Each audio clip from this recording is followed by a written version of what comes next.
గ్రామీణ భారతదేశం మధ్యన ఉన్న పచ్చని పొలాలు మరియు ఊగుతున్న తాటి చెట్ల మధ్య నందిగాం అనే ప్రశాంతమైన గ్రామం ఉంది.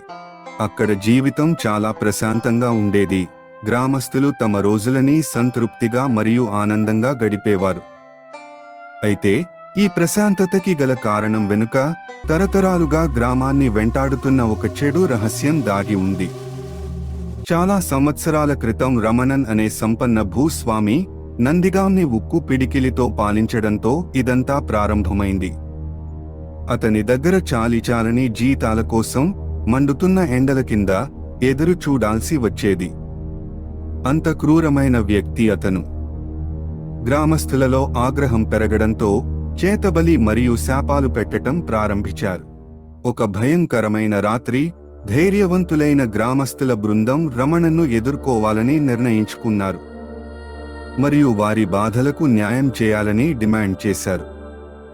టార్చులు మరియు చేతికి దొరికిన ఆయుధాలు పట్టుకుని వారు అతని దౌర్జన్యాన్ని ఒక్కసారిగా అంతం చేయాలని నిర్ణయించుకుని అతని భవనంపై దాడి చేశారు. కానీ వారు భవనంలోకి ప్రవేశించినప్పుడు వారికి భయంకరమైన దృశ్యం కనిపించింది. కుళ్ళిపోయిన దుర్వాసనతో గాలి దట్టంగా వీస్తోంది. దానితో పాటు విచిత్రమైన శబ్దాలు హాల్లో గట్టిగా వచ్చాయి.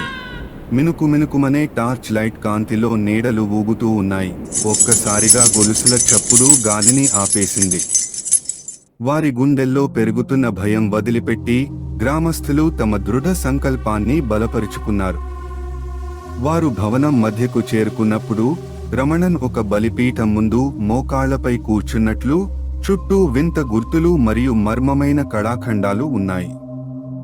చాలా కాలంగా మరిచిపోయిన భాషలో మంత్రాలతో పూజలు చేస్తున్నప్పుడు అతని కళ్ళు భయంతో నిండిపోయాయి. గ్రామస్తులు స్పందించకముందే ఒక కాంతి గదిని చుట్టుముట్టింది మరియు రమణన్ గాలిలోకి అదృశ్యమయ్యాడు. భయానికి గురైన గ్రామస్తులు తాము చూసిన ఘోరాల గురించి ఎప్పుడూ మాట్లాడబోమని ప్రమాణం చేస్తూ భవనం నుండి పారిపోయారు. అయితే రోజులు వారాలు గడిచే కొద్దీ కడమకుడిలో వింత సంఘటనలు మొదలయ్యాయి. పంటలు ఎండిపోయి చనిపోయాయి. పశువులు అనారోగ్యం పాలయ్యాయి. ప్రతీకారం తీర్చుకోవాలని వాళ్లలో వాళ్లే మాట్లాడుకోవడం మొదలుపెట్టారు. గ్రామస్తులు ఒకరి తర్వాత ఒకరు అదృశ్యం కావడం మొదలయ్యింది. వారి మృతదేహాలు పొలాల్లో విచిత్రంగా వేలాడి కనిపించాయి. కోపం మరియు ద్వేషంతో మండిపోతున్న ఒక దెయ్యం బొమ్మ రాత్రి వేళలో వేధిస్తున్నట్లు పుకార్లు వ్యాపించాయి. వారికి భయం ఉన్నప్పటికీ తమ గ్రామాన్ని వేధిస్తున్న విషయాన్ని ఎదుర్కోవాలని గ్రామస్తులకు తెలుసు.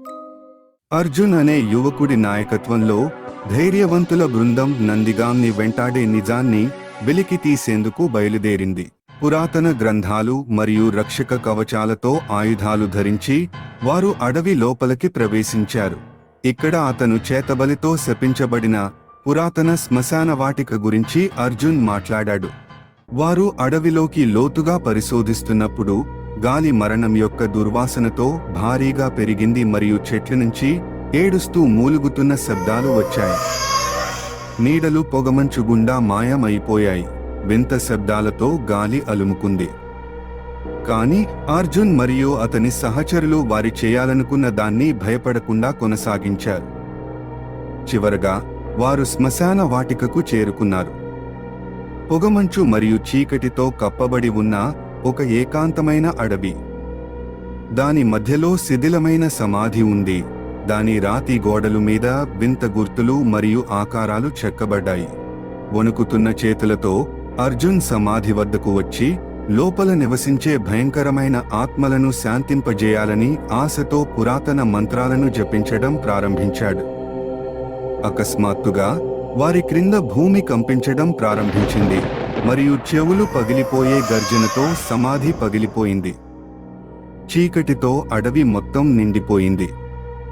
నీడల నుండి ఒక వ్యక్తి ఉద్భవించింది. దాని కళ్ళు విపరీతమైన అగ్నిమంటల జ్వాలతో మెరుస్తున్నాయి. అది రమణన్ ఆత్మ. అతని ఆత్మ కొన్ని దశాబ్దాలు నుండి నిరాశతో అక్కడే రూపం లేకుండా ఒక ఆత్మగా కుళ్ళిపోయి ఉన్నాడు. అతను వెన్నులో వణుకు పుట్టించే అరుపుతో రమణన్, అర్జున్ మరియు అతని సహచరులపైకి దూసుకెళ్లాడు. అతని రూపం చీకట్లో మెలికలు తిరుగుతూ ఉంది. కానీ అర్జున్ తన స్థానంలో కదలకుండా నిలబడ్డాడు. చీకటికి వ్యతిరేకంగా తన తాలిస్మాన్ అనే ఒక హారాన్ని చూపించినప్పుడు అతని నమ్మకం నిలకడగా లేదు. పూర్తి శక్తితో అర్జున్ రమణను చుట్టుముట్టి ఒక పవిత్ర కాంతి కిరణాన్ని విడుదల చేశాడు. అతని ఆత్మని మర్త్య రాజ్యం నుండి బహిష్కరించాడు. చీకటి కొద్ది కొద్దిగా తొలగిపోవడంతో గ్రామస్థులు తమ దాక్కున్న ప్రదేశాల నుండి బయటపడ్డారు. వారి ముఖాలలో ఆనందం మరియు కృతజ్ఞతలతో నిండిపోయాయి. ఆ రోజు నుండి కడమకుడిలో ప్రశాంతత మరియు శాంతి తిరిగి వచ్చింది. రమణన్ యొక్క ధైర్య సాహసాలు పురాణగాథగా మారింది. కానీ గ్రామస్థులకు తమ ప్రపంచం యొక్క అంచులలో చీకటి ఎప్పుడూ ఉంటుందని తెలుసు. ఇది జీవితం యొక్క విలువని మరియు తెలియని శక్తిని గుర్తు చేస్తుంది.